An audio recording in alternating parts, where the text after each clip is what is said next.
Now, how do you find a document on the iPad? Let's get into it. If you are new to this channel, make sure you are subscribed right now as you don't want to miss videos like this one. Essentially, there are more ways how you can find it.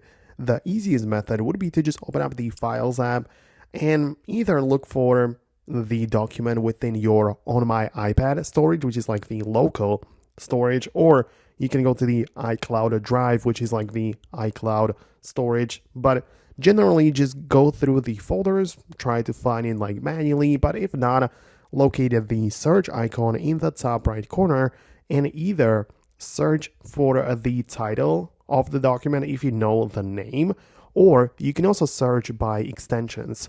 So for example, if the document was in the PDF file format, you can type that in, right? So obviously you can type in PDF and you can choose if you want to search for a document containing the PDF in the title, but we want to click on the PDF document specifically, and all of my PDFs stored on the iPad will show up, right?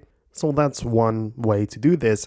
But also it's possible that your documents is in a different file format. So you can type in the doc, like DOC, into the search, and you can choose for different kinds of documents, right? So you can search for Google documents or Pages documents, plenty of options, right? So yeah, you can even type in the DOCX to search for specifically Word document from Microsoft. So plenty of options. It would really help if you knew exactly what you are looking for, but using this, you can most definitely find it on your iPad.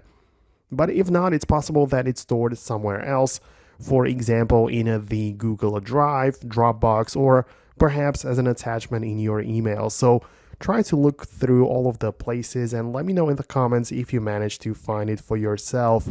Thanks a lot for watching, and I'll catch you later in the next videos.